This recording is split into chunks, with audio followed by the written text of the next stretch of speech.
मैं क्लास में पढ़ा रहा हूँ और मैंने बोला ए जिव्य खड़ा हो जा, और जिव्य खड़ा नहीं होता, जिव्य बैठा रहता है।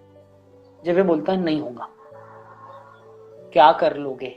This is called being rebel. मैं बताता रहा था रिबेल क्या होता है। अब इस बात को समझना बहुत जरूरी है हर व्यक्ति के लिए, और मेरे साथ शुरू से कनेक्ट करना, नहीं तो आपको लगेगा मैं कुछ तो भी उलझुल बातें कर रहा हूं। एक व्यक्ति बदतमीजी क्यों करता है, मिसबिहेव क्यों करता है?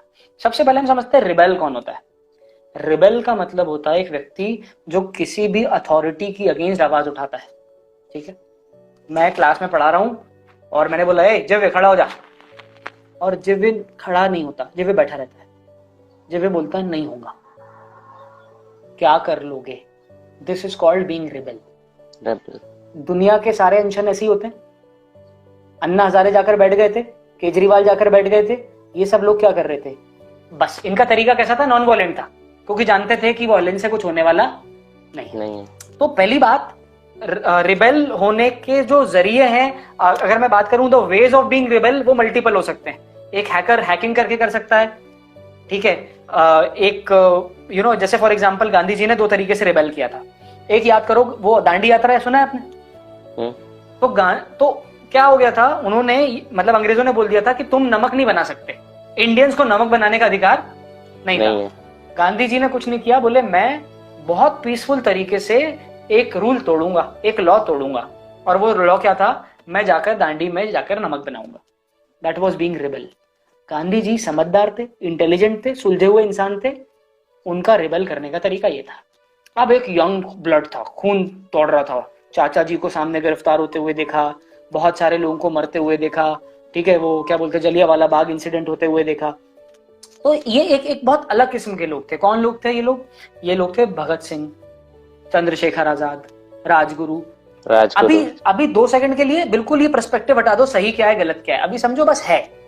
तो अब ये लोग शुरू में गांधी जी के साथ थे। गांधी जी जो थे, गांधी जी का मतलब सिंपल सा था कि मैं वायलेंस नहीं करूंगा।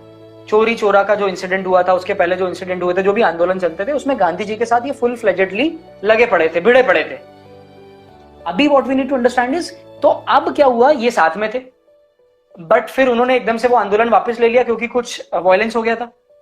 एक व्यक्ति रिबेल करने के लिए नॉन वायलेंट हो रहा है, एक व्यक्ति रिबेल करने के लिए वायलेंट हो रहा है। आदमी वही करेगा जो उसे आएगा।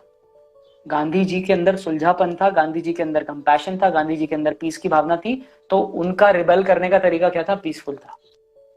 भगत सिंह के अंदर गर्म खून था, ठीक है, वो कौन से धर्म वाले थे? गरम दल वाले थे। गांधी जी कौन से दल वाले थे? नरम दल वाले थे। अच्छा, ये लोग खुद भी थोड़े से बुड्ढे टुड्ढे से थे, ये लोग जानते थे कि लड़ाई झगड़े से कुछ होना नहीं, और लोग थे, कर भी नहीं पाएंगे। अच्छा, इनका एक बहुत सही लॉजिक भी था।